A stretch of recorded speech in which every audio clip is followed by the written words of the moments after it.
All right. Thank you so much for all of you joining. Before this, I'll introduce Vineet. Vineet, thank you so much for joining us today. I know that kind of work pressure that you go through is really, you're not able to be in touch for months together, and on and off, you were able to touch base. But thank you so much for taking time out. Uh, People who don't know about Vineet, I know that Vineet is one of the known people in the WFM community, especially in APAC and also globally. Vineet is one of the thought leaders in WFM. Loto knows that Vineet is part of GWFM advisory, and we are working together to do a lot of things. And I want to make this GWFM is kind of a world-class WFM platform and community and knowledge sharing platform, and also the professional networking. Vineet has really been contributing and really helping us out to build this, and good to have Vineet with us. Vineet has been in the industry more than 3 decades, and has worked for all the best of the companies like IBM, Fusos, Accenture, and many of other best of the companies. Good to have Vineet with us. Vineet has been the person that everyone, whenever I talk to any of the WFM folks, they say that, wow, we want to listen to Vineet. Okay. So we together ideated the theme for the event today and tomorrow. It really gives me great pleasure having Vineet with us. Vineet, it's all yours. Over to you. Thank you so much. Vineet, as you say, you are a person who, puts a lot of meaning into your name and the way you are. You've been such a great support to GWFM. And gratitude is not the word that I should be using for you. The feeling that I have for you is much beyond that. Thank you so much, Vineet. Thank you so much. And thank you so much for all the panelists out here, Neeti, Ashwini, and Ved, also, Vithik. It's really good to have all of you together with us. Over to you, Vineet. All you panelists, please, I'm conveying my regards to all of you who have made on to this summit, and we will soon meet in person. The commitment from GWFM is. Thank you very much, all of you, for being here. Thanks, Partha, and thanks, Shiva. Thank you. Hi, Vasu. Can we have you here? Perfect. Okay, am I audible, team? Yes, Vasu. Yeah. Yes. Good to have you here. Hi, Vasu. Good morning. Hey. Partha here. Good to see you here. Yeah, same here. Nice meeting all of you folks. Absolutely privileged to be in this august company of bright and brilliant WFM professionals, daring to learn and listen and absorb of great experiences that the teams may have. I think there were various aspects that have been touched upon by Ian. We will ensure that there is no duplication that happens, and we have the company of esteemed panelists, and I think it will be good for us to go and listen to them, get introduced to all of them. Having said that, I think there are a few perspectives about the workplace dynamics, and we'll touch upon them as we start moving into some exciting round of questions and question and answers as well over next 45 to 50 minutes. So I'll first start and request Neeti Mahajan to introduce herself to the WFM professional community with all the great brightness and brilliance that she brings across to the panel. Thank you, Vineet, and thank you, Dr. Shiva, for inviting me. Very pleased to be here. So I'm Neeti Mahajan. I am based in Kuala Lumpur and currently heading our Global Shared Services Center in Malaysia with HSBC. And of course, I also have a second role, which is Global Head of Workforce Management for all of our operations, not just our Malaysia operations, but globally. I think our 16 shared services sites, plus I think all operations that is in the onshore locations as well. Yeah, very pleased to be here. Thank you. Thank you, Neeti. We'll request Vithik to showcase your brilliance that you have been demonstrating in field of WFM. Hi everyone. Thanks Vineet for this opportunity. So I am Vithik Kumar. I have been working in WFM since almost 19 years now. Currently, I'm working for TELUS International as a Director Workforce, and I'm responsible for leading the capacity planning function for TELUS International across the globe, all 11 sites we have right now. I got the opportunity to work for IBM in my past assignments. Then I worked for United Health Group, the largest healthcare company, for almost 9 years. That's who I am, and I'm really excited about today's discussion. Thank you, Vithik. Ashwini, I'll request if you can bring your perspectives of your experiential journey to be introduced with the team. Hey, thanks, Vineet. Partho and Shiva, thank you for the opportunity. My name is Ashwini Panwar. I'm responsible for India workforce for TaskUs. And I have in total of 21 years of multifunctional experience in planning, workforce, operations, commercial space for the customer experience team. Worked with captives and BPOs. My last stint was with Flipkart. Prior to that, so Flipkart, I was heading planning and commercial for customer experience team. And prior to that, I was a part of Hewlett Packard Enterprise. There, I supported enterprise server storage, networking, planning support for the Hewlett Packard Enterprise team. And prior to that, I managed Wipro BPO from planning perspective, provided workforce professional support to all the verticals spread across the geographies. And yes, I did work with teleperformance. That is at a grassroots level, wherein I have learned what is operations, what's planning. So that never moves out from my heart. Yeah, pretty much that's my experience. I am a graduate with mathematics, statistics, and economics. And I did my master with financial management. Look forward to learn from all the best minds here in the workforce space.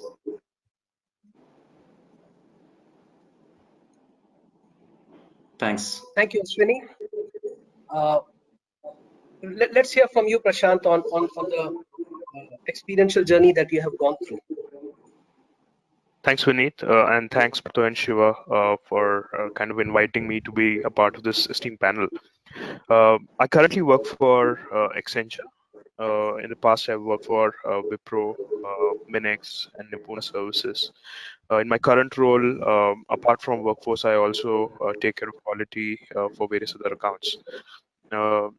One thing unique about me is, I've grown through the ranks, and I have had the privilege of working in each of the geos, EMEA, North America, and APAC, in the capacity of offshore as well as onshore assignments. So it kind of gives me that unique experience, where I understand the local culture at the same time I understand the psyche of the offshore, teams.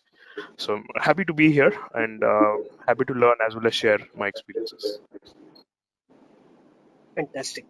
Thank you, Prashant. Last but not the least, Vasudev, as you are popularly known as. Good morning, everyone. Thanks, Dr. Shiva, Partho, and the team for having me here. It's a pleasure to be amongst some of the brightest minds of WFM. My case in WFM is kind of a slightly unique story. I started off as as one of the professionals in the construction industry, 25 years ago. really become passionate about people at the grassroots level. Work there to really do the grassroots level workforce management, so to speak. And then, of course, got fascinated with the IT industry and ventured into IT, right? And in the IT, I started off as a core technical professional, right? I have done Java development. I have been a Java developer myself. Been across places, North America, lived there for 7 years before relocating to India. I'm in Pune right now, and my current role is helping me continue my passion for workforce. I'm the global WFM head for Auto Synthesis. And the role is again, as many of the distinguished speakers mentioned, include everything: capacity planning, strategy planning, and setting directions for teams, for WFM teams across the globe, and executing some of the exciting stuff. So happy to be here. Look forward learning from each one of you and sharing my perspectives. Back to you, Vineet. Thank you so very much, Vasu. So I think as we start heading towards the panel discussion, there are a few points that I wanted to sort of bring out. There have been decades when nothing happens, and then there are weeks where decades actually happen, and that was stated almost about 103 years ago by Lenin. Is history repeating itself? Possibly, but all of us who have been witness over last 12 to 14 weeks about the progression that mankind has moved towards regression is an experiential journey in itself that we have undertaken. And what that means is that the paradigm shift is going to be experientially real, because organizations across the globe, across the industries, are revisiting their supply chain model. Organizations across the globe are reimagining their business. Organizations across the globe are revisiting their business models per se. The skills are getting defined, and WFM skills are not going to be untouched. Parallelly, I think never let go of any adversity go waste, or never let go of any crisis untouched. Encash that opportunity, and WFM professionals have over last 14 to 16 weeks clearly demonstrated that, and I say that with all pride and humility, that it is this community that has made a difference. It is this particular skill set that has made a difference to multitude of organizations, of being a winner, being a survivor, being a revisitor and reimagineer, if I can use that word. We heard, Vasu, you started from construction industry. I think we are building the businesses across the globe. We are consolidating brick by brick each and every cellular skills that may be relevant and important, and that in my mind is a paradigm shift that is happening. So far, WFM skills have been used to getting people to work. Over last 12 to 14 weeks, 16 weeks, people have ensured that the work has been taken to people, and that's a paradigm shift that is going to happen. And I would strongly urge all of us to think about it in terms of looking at the workplace dynamics, because that is what the topic is. And as the dynamics keeps on getting revisited, because organizational policies are going to be redefined, statutes are going to be redefined. Who had ever imagined that in a country like India, with all the restrictions, whether it was statutory imposition undertaken on account of taxation by finance ministry or by telecom regulatory authority, that people will be able to work out of home, and here it is a reality. Recent studies being undertaken by Gartner and McKinsey have very clearly pointed out the neo-normal, whenever that comes across, is going to ensure that brick and mortar would have least of the dependencies. We had fractured ourselves over last 2 decades of 21st century in terms of adopting and embracing the paradigms of workplace dynamics to be confined to, let's say, and they all were very important and critical, let's say harassment at workplace, let's say diversity, let's say, equal opportunity organization, and it was all hinging around these concepts. In reality, what is now going to happen is very clearly an avenue which is going to differentiate. It is clearly going to differentiate, adopt, embrace the digital technology. CIOs and CFOs are revisiting their IT spend to identify and ascertain how can management of efficiency and effectiveness of a remote workforce be capitalized, and what does that stimulate as a thought process for WFM professionals. How are engagement practices, and that is something which will be embraced by CHROs across the globe, how does engagement practices shift from brick and mortar to work at home, or any of the distance economy that can be leveraged? Fundamental shift of design of organization itself is going to hinge around the decision point, and the whole decision points would be now not centered in the brick and mortar ceiling, but possibly would be at a remote distance, moving across. The challenge again for managers, and specifically from an operational domain, or if one can look at it from a strategy point of view, the strategic domain, what is the cultural infusion that is going to be undertaken? How do symmetry keep on being maintained and monitored and measured and evaluated and intervened should there be a deviation from the symmetry that is expected out, and go ahead and deploy those practices, which obviously will have a ruling to play from a workforce standpoint. And I think those are some of the food for thought that I leave here onto the group. And let us move to the panel. And I think broadly the first set of questions to you. We know 41% of the workforce will grow to remote environment in the new normal, possibly towards the end of third decade, which is, let's say, by 2030. That is what is being assessed by Gartner and McKinsey's, and this percentage would be predominantly very high in the banking, fintech, ITES setup. How do you visualize the practices that you have deployed in your organization in the last 12 to 16 weeks would be rearing up and gearing up to manage the dimensions? So Vineet, did you post this to me? Yes, Neeti. Okay. So absolutely, I think you really well described, and something that I have literally seen happening, and this is a global phenomena. And as I head the center, so it's like it's interesting because all things I do on WFM first I test on myself as well, because I am head of operations. And so of course during month of Feb and March, and I'll maybe start with even January, because we have a large shared operations in China as well, because that's where they were hit, I think, ahead of everybody else. And the shift to work from home, of course, it's a global phenomenon. It's not something new for anymore. But just before, if I say life was BAU till 15th of January, before 15th of January, the whole risk and compliance, so the work from home used to be a small percentage.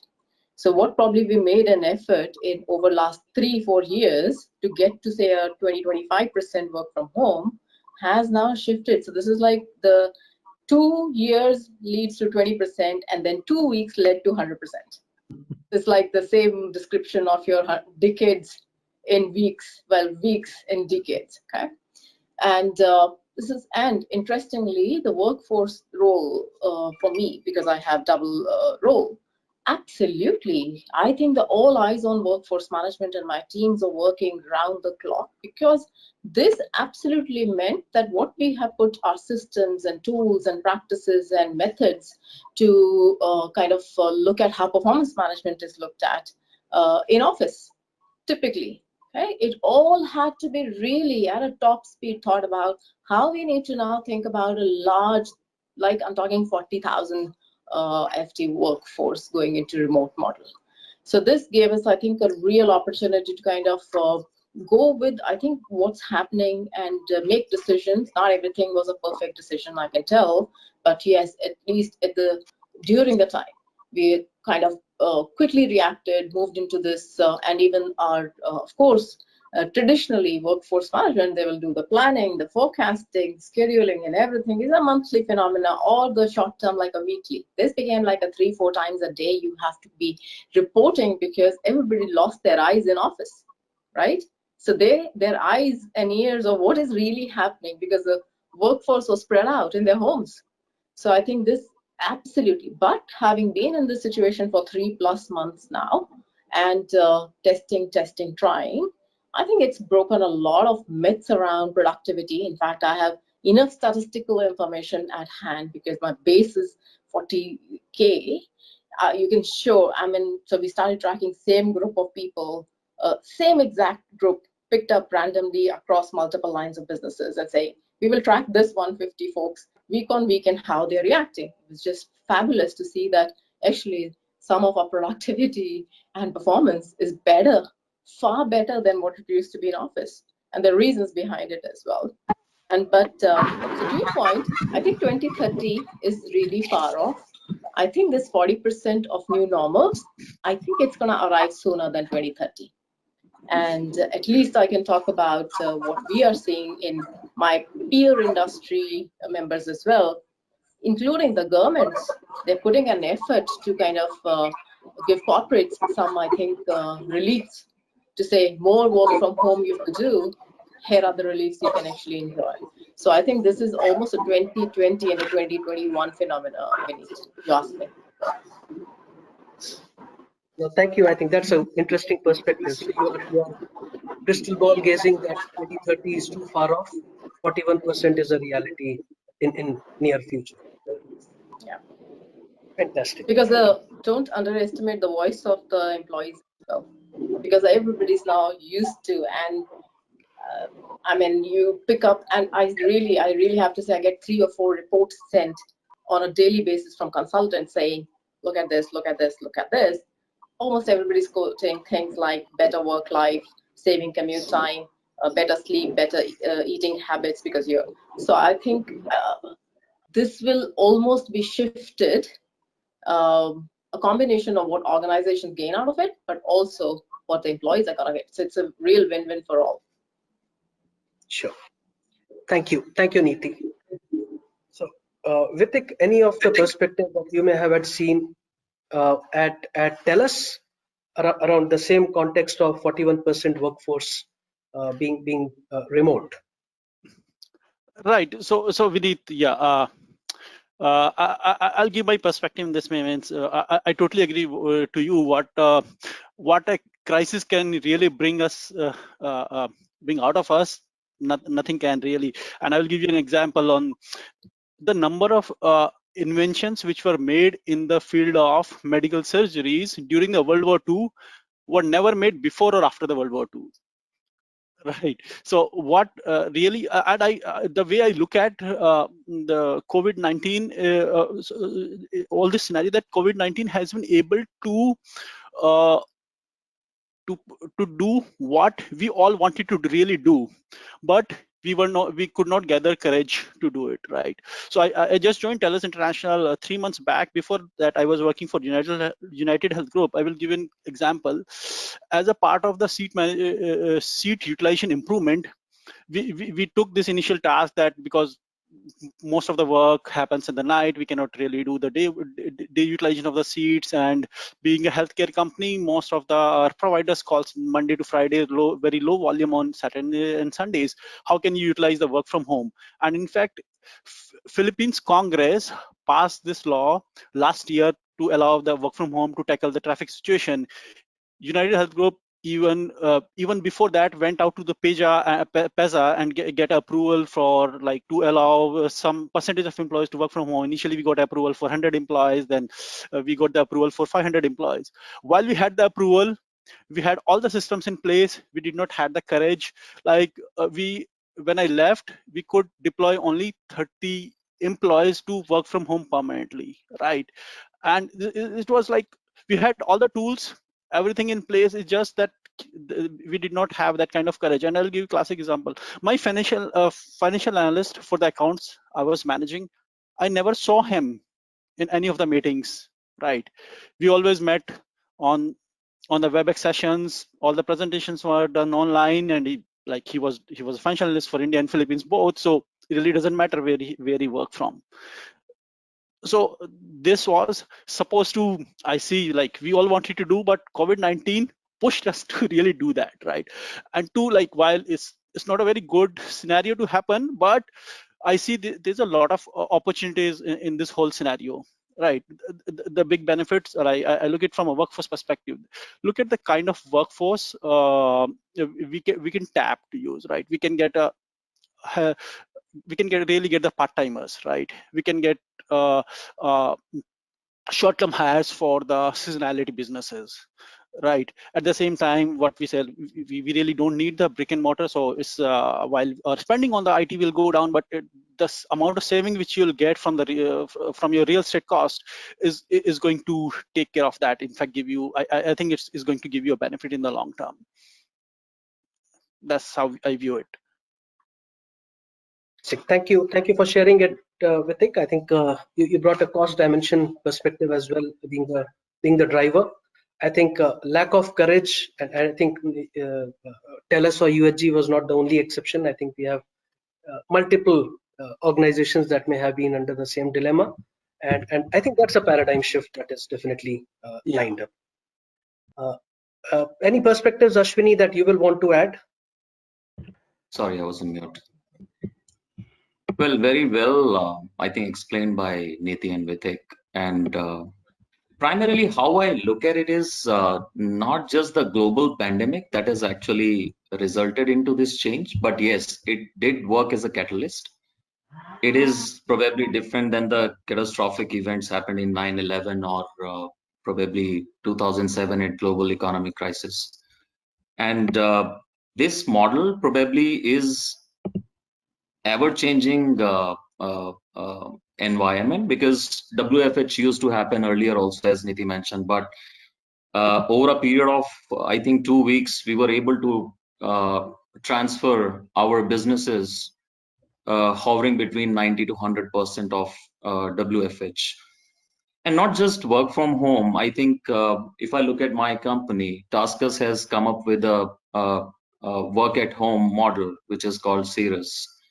And we have observed a change which can actually have an impact on altogether different org culture. How do we need to go ahead and take it? How do we look at the go-to-market strategy, business models, costing, risk management? I think all these aspects are very crucial aspects. And if you look at the remote workers, primarily in the capital center BPO environment, we are, I think, not looking at the 40% of the workforce which are already freelancer and working from home at their own, comfort. Probably that population would also 70% within next 5 to 10 years. So if I look at the overall holistic view since beginning, because markets have always been looking for better effectiveness and efficiencies, and markets started getting saturated because of all technological advancements, and it did sit at an intersection of more optimization, and hence they had to have more competitive models, because if we are moving from FTE based billing to more of outcome based models, then automatically there has to have some tectonic shift which is supposed to happen. And here we have the WFH model. It can be a hybrid model. Probably we can have permanent employees, contingent employees who are permanent, who are basically full time WFH employees, and we can have mobile workers also. And probably mobile workers can work only for say 4 hours part-time job. They can also do, or basis the outcome-based modeling what they may come up with. Considering all these shifts, I think it would provide business and to an individual, which is basically a primary focus, which is the frontline first, the person who actually gets the job done. It is actually helping business to become more agile and nimble. It is making our environment more fungible, flexible, scalable, cost effective.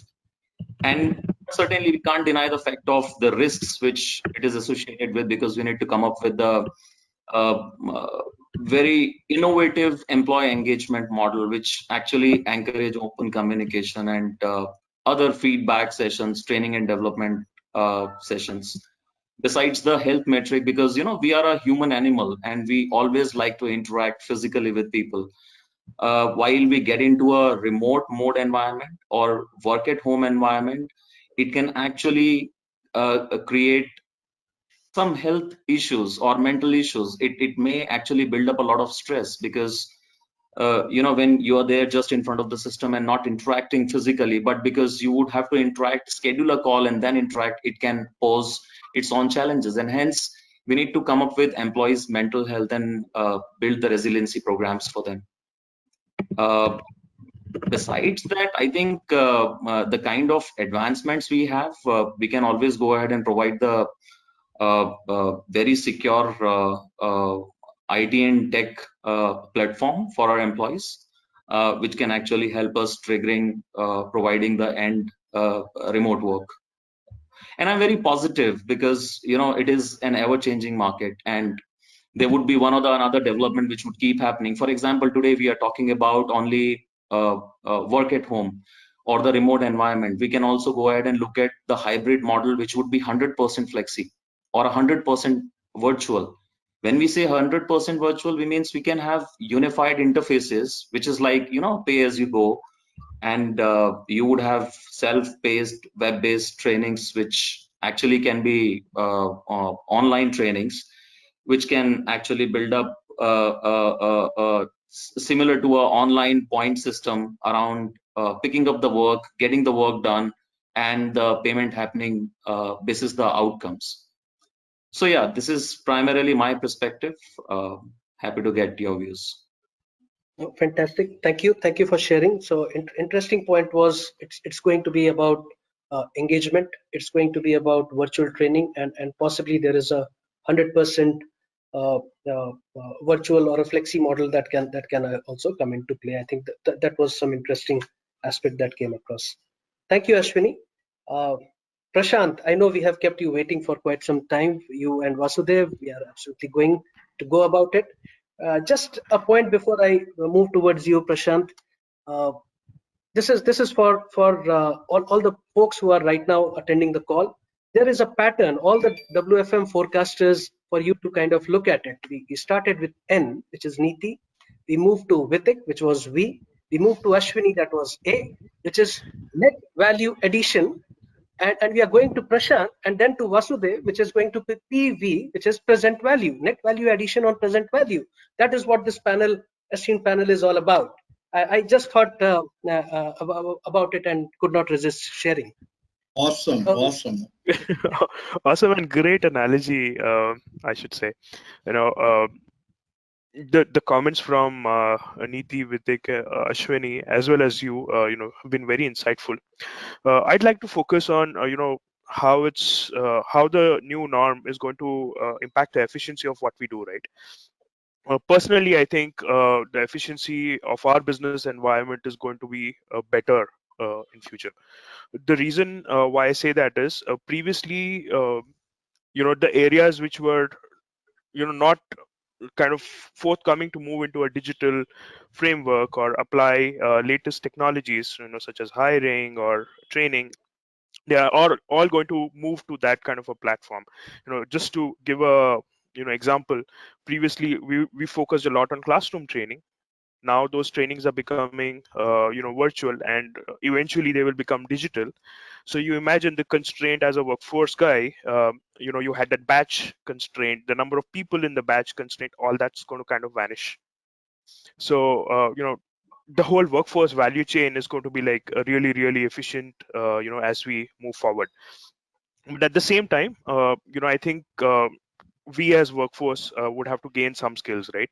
Of course, our coordination skills are better than the rest of the organization, but apart from coordination, I think our teams should also now focus on communication, because that flexibility of being on the floor, shouting and getting work done will not be there anymore. So I think there's going to be a balance, but net towards the end of the situation, I think we'll all be more efficient. That's my take on the current scenario. Fantastic. Thank you for sharing, Prashant. I think some very powerful in the short sweet message that you have conveyed are absolutely there. So you are visualizing that the constraint of a brick and mortar training, of having a batch size of going live is going to be history, and potentially what you are bringing out is one stroke, get 100 people trained, 200 people trained. That is how the training, etc., will now get revisited, and consequently that makes an impact onto the onboarding batches. Fantastic. Absolutely. Thanks for sharing that perspective, Prashant. Last but not the least, Vasudev. All right. So, am I audible, Vineet? Loud and clear.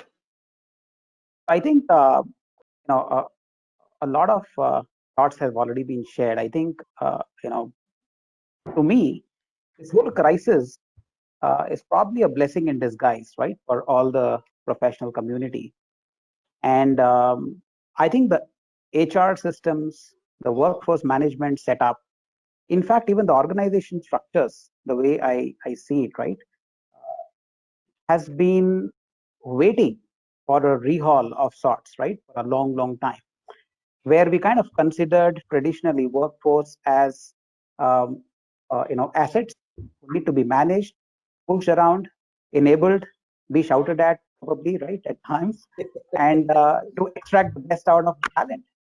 And probably once in a while, right, give a carrot, and give rewards, recognitions, and create a sense of the whole perception of growth and career ascent for an individual. That's how the whole setup has traditionally worked, right?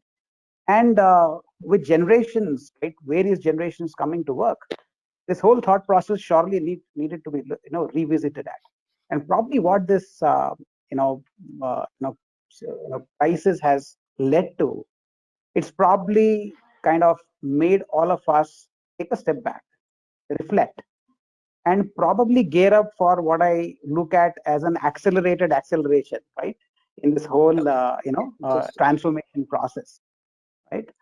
Now, one thing that really amazed me, right, during this crisis times, we can talk about systems, we can talk about technology, we can talk about enabling teams like workforce management and HR and everyone.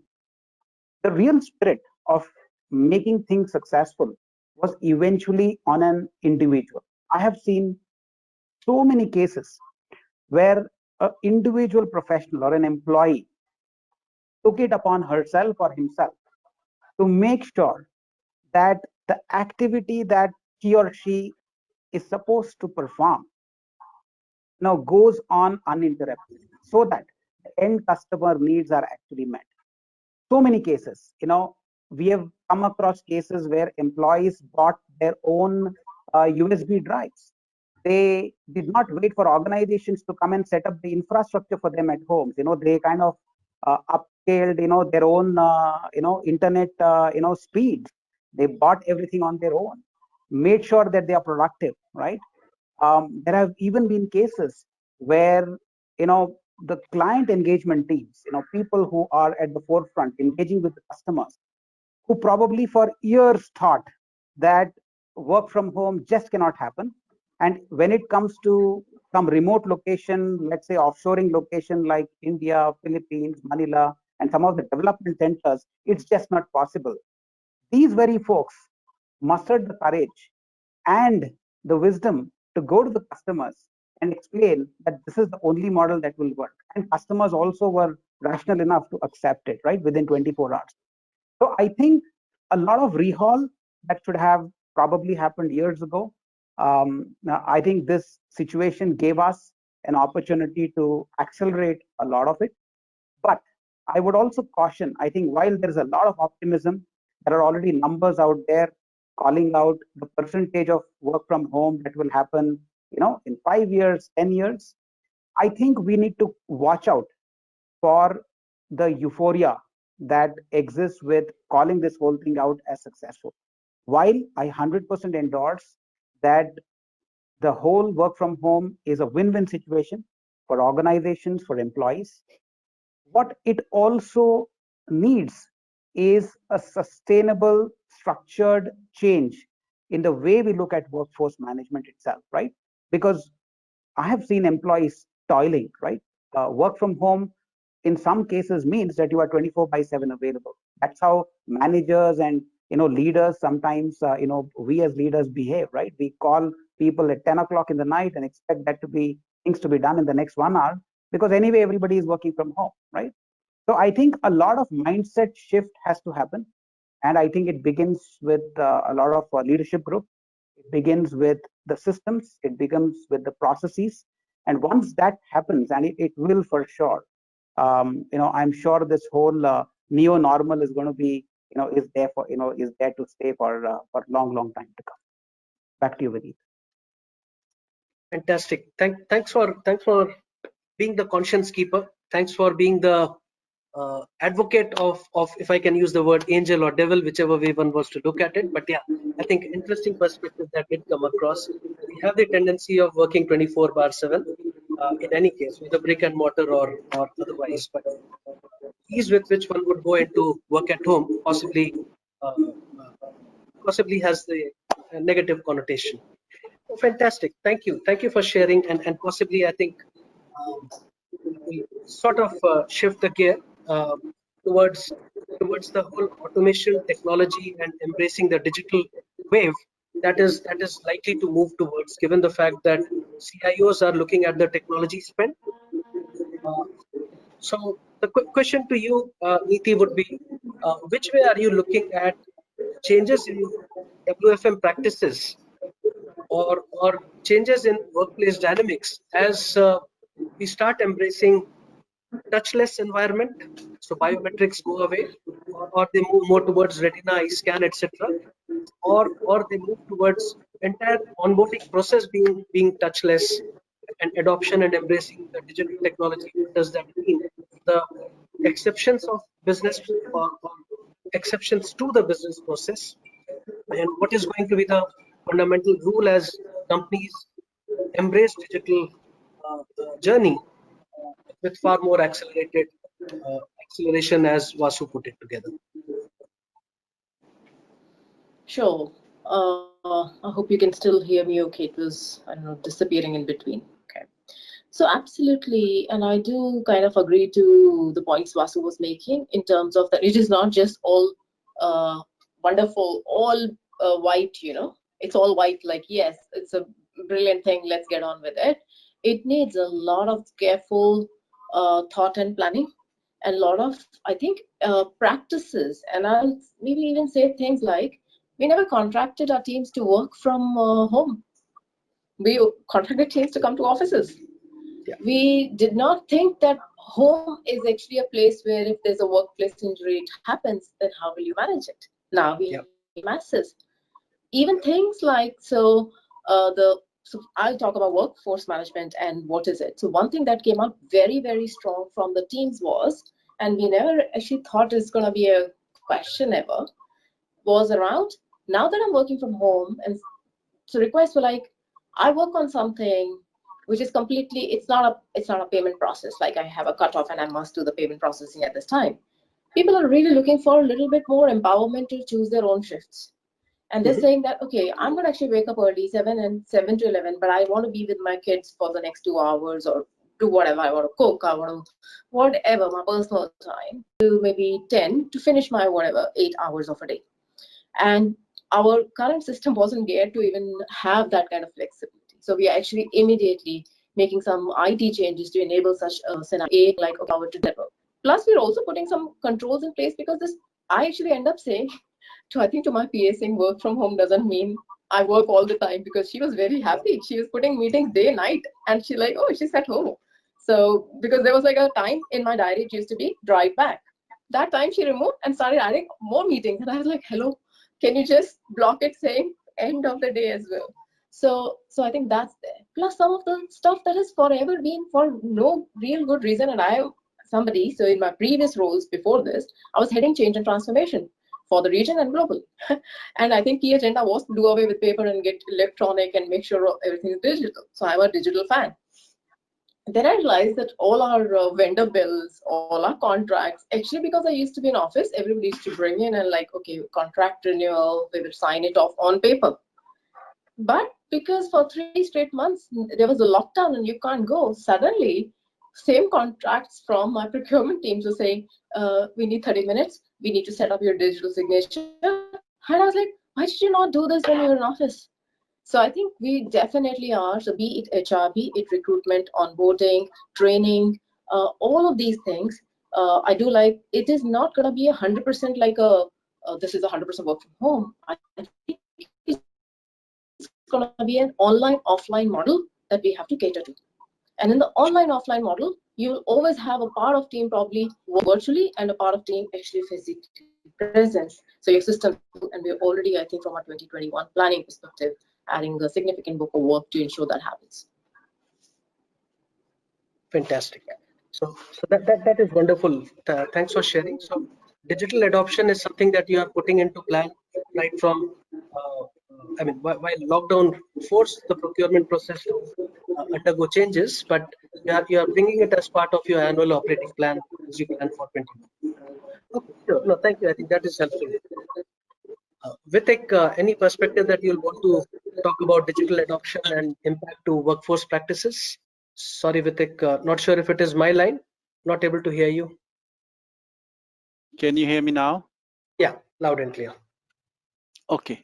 Yeah. So Vineet, yeah, I would like to bring two perspective. One is from how we really bring the work to the home. What you really said, instead of bringing people to the work, right? So I would like to talk about the TELUS, which has come up, some new technologies which have come up, right? We call it CC360, which is really having your CMS on the cloud, right? And we are working on a concept, not just like not really a work from home. Actually, we are working on a concept called work anywhere. Okay, so we entire call center is going to be on the cloud.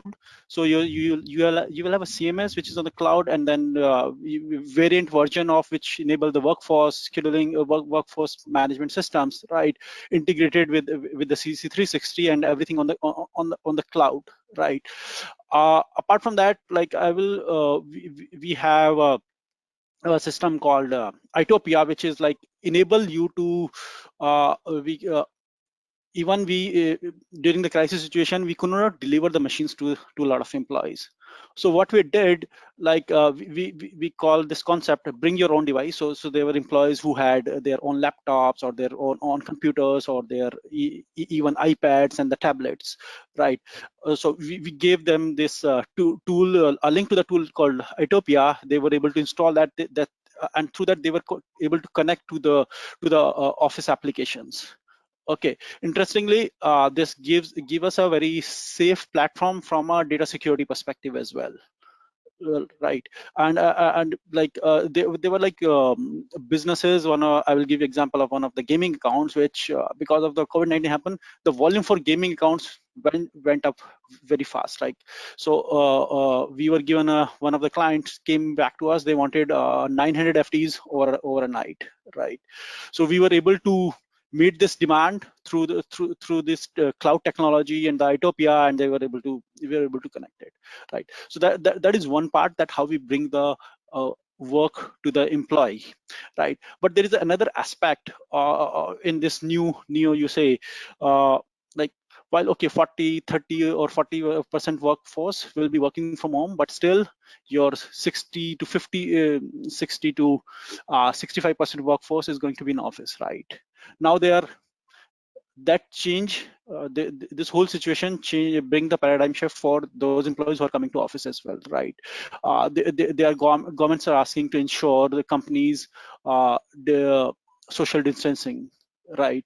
Then they're asking certain checks to be done for the employees who are coming to office, right? And I was just going through the different the new technologies coming in, right? They can give you like, okay, install they can give you an app which you can install on your mobile phone and which track the social distancing between different employees, right? And they give you alarm, right? Okay, 2 employees getting together in the office premises, which is more less than the required limit of, like, let's say 1 meter or 2 meter, whatever is defined. They really gives the alarm on the cloud, right? Or instead of not mobile, they have like these bands which you can wear. Then there are technology coming in, like instead of using the access card at the entrance, you can have a face scanner which ensures that which will give you the entries through your retina, then can measure your temperature as well, so through the thermal reading, and can raise alarm if the employee is not wearing mask, or identify the employee. At the same time, there are digital applications which are coming, like if I'm not an employee but I have to visit a site of a particular company for a pre-scheduled meeting or something. So usually when you enter, you have to make an entry in the register, and those are physical, right? Physical things you have to do. Now everything is getting digital. You can have through your phone, you can get a link, and you can make entry in advance, and then you can use your digital signature, which will help you to get into the business without any physical connects, I would say. Sure. That's my perspective. Sure. No, thanks for sharing that, Vithik. Very quickly, I'm conscious of the time that is ticking by. So, Ashwini, any quick sound bites that you would want to share as a perspective on adoption of digital? No. See, the only thing which I would talk about was looking at the time watch also. We know what is touchless, and that's basically the next wave. And that's where a very beautiful strategy, which I think everybody is looking into. That's a blue ocean strategy versus the red ocean strategy, wherein red ocean strategy talks about how to compete in existing markets, and blue ocean strategy talks about how to create the uncontested markets. Similarly, in red ocean, how to beat the competition, blue ocean, how to make the competition, in fact, irrelevant.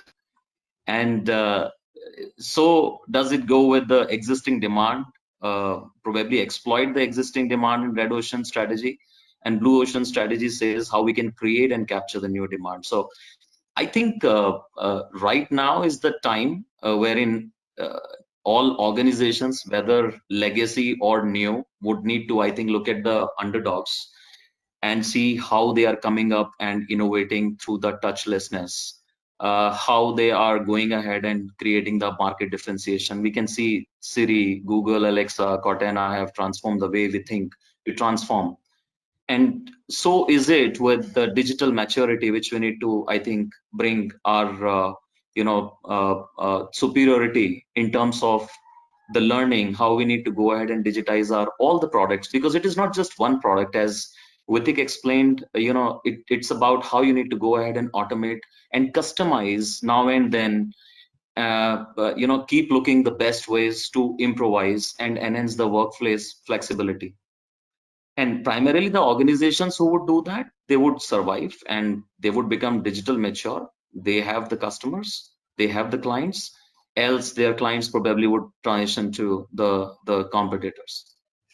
And yeah, having said that, primarily if we look at workforce principles, in contact center industry, workforce management is getting re-engineered to meet all these complex requirements, whether it is omni-channel or virtualized contact center environments. And we are providing, I think, the niche support through self-serve, how they can go ahead and get their schedule plotted, how they need to go ahead and do the shift bidding, how they need to go ahead and look at their performance, how we need to go ahead and get the real-time work redundant, because I don't think we need to have a consultant sitting and getting the mechanical job done over a period of 9 hours throughout the day.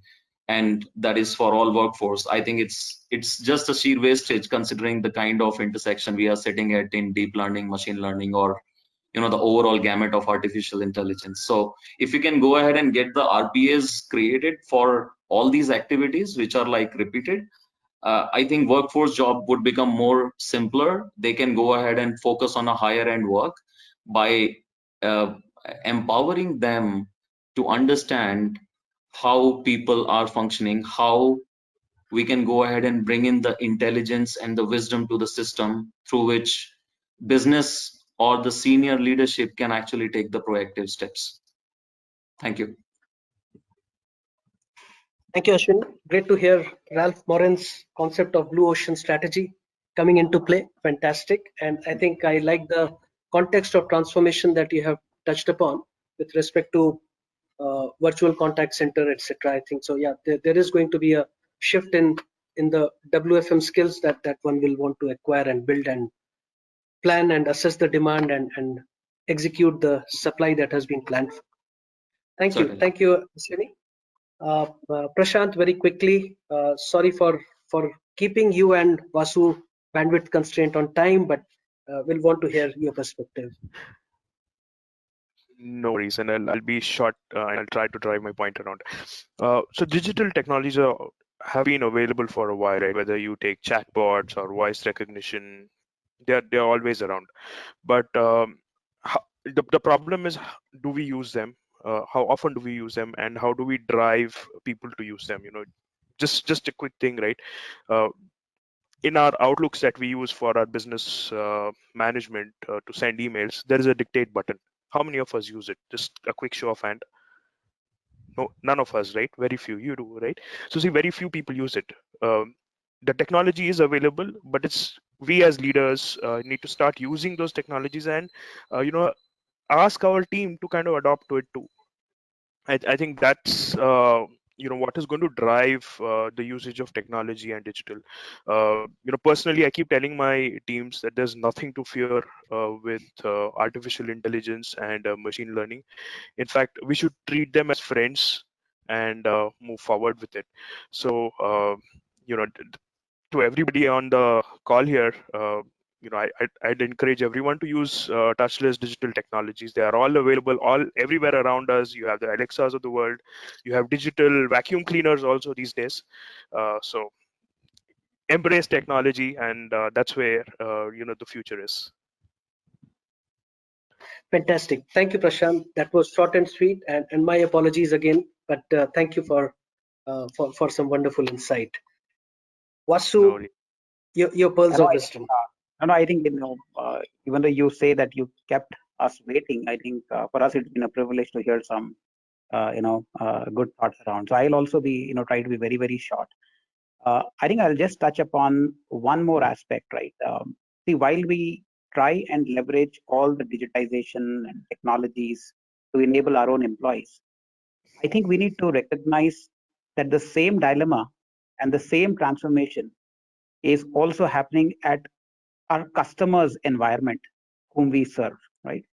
So I think if we can really connect the dots and really understand the end customer needs and be ahead of the curve, I do strongly believe that the emergence of the technology adoption can really give rise to some newer, very innovative business models itself. In fact, some of the operating models that we have we've been using itself can go through a lot of transformation. For example, it's no longer about offshore leverage, right? The cost arbitrage. That is going to be a thing of past. If we believe that we can leverage offshore locations, doesn't matter where it is, just to save some cost, well, we need to really rethink about it.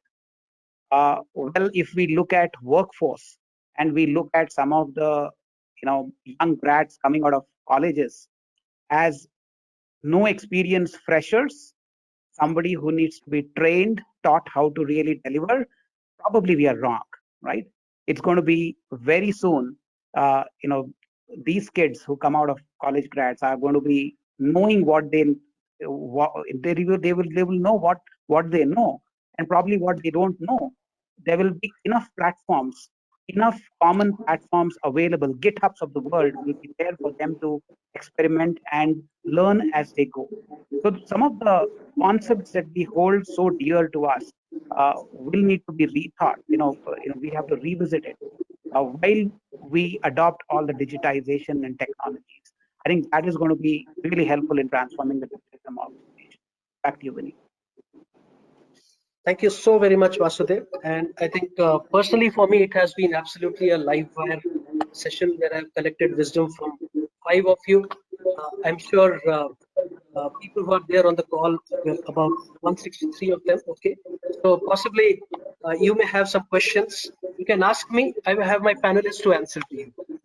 So Shiva, over to you for any questions that may have come from the participants. Vineet, as they say, right?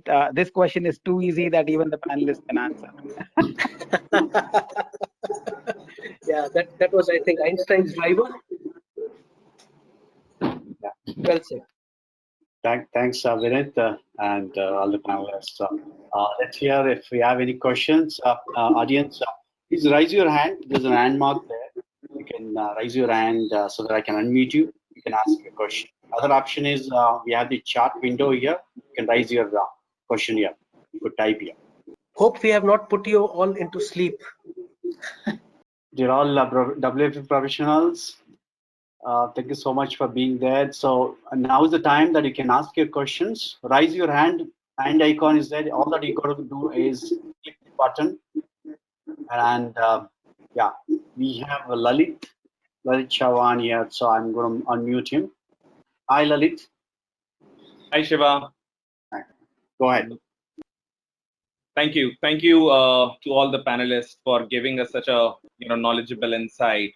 I have few questions, and I have actually prepared those questions for the panelists. So my first question is for Ashwini, and this is specifically for TaskUs. So and in the Philippine space, as I have we have heard that TaskUs is very focused on employee satisfaction and flexibility in terms of scheduling, week offs, etc. And this is getting popular in BPO space, which is also a great strategy to retain the talent and very effective in business solution from operations side. So I would like to get your insight that how does it impact the workforce management side, as this allows some rules to be more flexible. So does it create does it create the weightage, or I would say the weaker weightage on the productivity side and the cost side? Sorry, Ashwini, we cannot hear you. Yeah. Hey, thank you, Lalit. Thank you for the question, and I think it's a wonderful question. See, first of all, I think whatever we do, we sometimes tend to forget that we do it for our employees, rather than only for the margins or the salary aspect of it or remunerations aspect of it. We don't just look at the top line and the bottom line. And our, I think, company's strategy is to look at the satisfaction for our employees, and hence we follow the frontline first strategy. Whatever we do, or whatever the policies what we build, or the structure what we build, we ensure that is for the frontline first teammates. And when we do that, for example, you're talking about scheduling, or you're talking about other aspects of the business which can actually create situations and a friction between the employees, that I would probably choose the best of the shift. See, in all those scenarios, we always encourage the open communication, and we have mobile friendly tools wherein we can go ahead and actually bring them all together, make them understand the business requirement, and the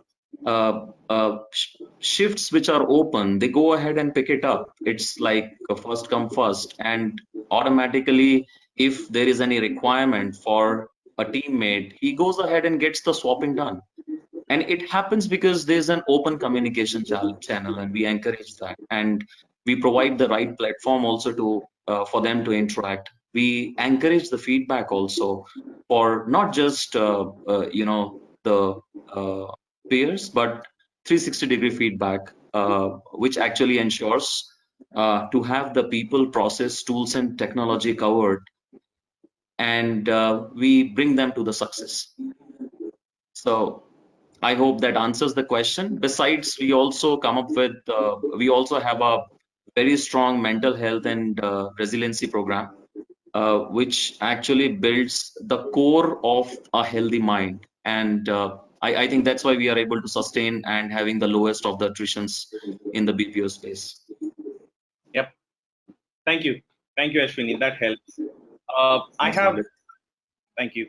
I have another question, and this question is for Neeti.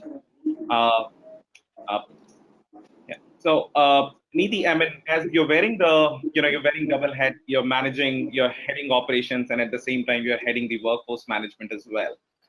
In a brick and mortar situation, most time it happens that the ops team seeks the presence of the WFM, on floor as in real-time management, as a reporting, constant reporting supply chain. So we, in order to perform for operations, but at times, this is maybe my opinion, this is maybe my thought. At times, it becomes that enablement becomes the overburden on workforce management, and it somehow goes beyond the enablement of feeding information, to the spoon feeding level. So how do you see, while you're wearing double head, to balance it out? Thanks, Lalit. Great question. And when I'm with my workforce management team, and if, of course, I hear what they are getting out of your jobs. And this is my advice to, I think, all my teams, both ops as well as WFM, that I don't get tied into this is this area and this is the job description, this is this area and this is jobs. If I think through some of these, and I know the overburden can happen, we absolutely want to also resolve whatever situation. So I'll say, I think, find a balance, but also I think take this saying that if we are being presented with the that is actually a good thing, because that's the time when we can actually solve and think really outside, like, okay, this is a really good question and we haven't really thought about it, why won't we do it? Yeah. So I think being flexible and not getting too caught into this is the box that I will stay and function in really helps. And I think slightly easier for me because both teams report to me. So sometimes I think I act like, okay, let's get on with it. Okay. Yeah. Hope this helps. Yep, it surely does. Though initially, for some bit of time, I was not able to hear because of the connection, but the later part of the answer, I was able to get it. And yes, I was. I think that would help. Shiva, I have, two more questions. I'm not sure if the time would permit, and if I'm allowed to ask, please let me know, or else I would like to give chance to others, before I shoot on my question. Yeah, Lalit, I would suggest let's give chance to others. Sorry about that. Thank you, Lalit. That's fine. Now we have Yogesh Sharma. Yogesh Sharma is asking question. I'm just unmuting him. Hi, Yogesh. Yeah, hi. Thanks, Shiva. Hi, this is Yogesh from NICE. I have a question for Neeti. So Neeti, as you rightly mentioned, there are, agents or employees working from home who want flexibility, right? I mean, they need, like, they would like to work 2 hours in the morning and then a few hours in the evening and then at night. So, are you seeing a lot of this trend nowadays, and how do you manage it with the current infrastructure? Because obviously it might hit the productivity and the stuff that you're forecasted for. So, how do you basically manage it as on date without impacting the performance or without affecting the service levels? Hi, thank you for the question. As I mentioned, that this is a new thing that has come up because we had to move. So right now, I think we're also tweaking our system, the measurement and the tracking system itself, so that it allows the flexibility. We're also interestingly working with NICE to come up with some of those even more friendlier solutions. So yeah, so So I don't know, Sanjay is our key contact. We have Nice, who has already works with us extensively from some of our performance management tools.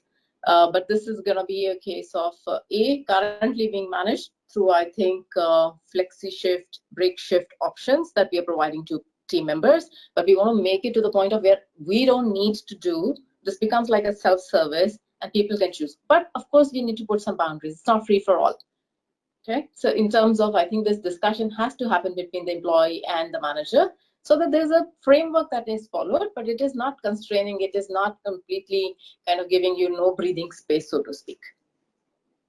Thanks for that. Did you catch that? Okay. All right, thank you. One last question, Shiva. Yeah, there's one question from Pawan.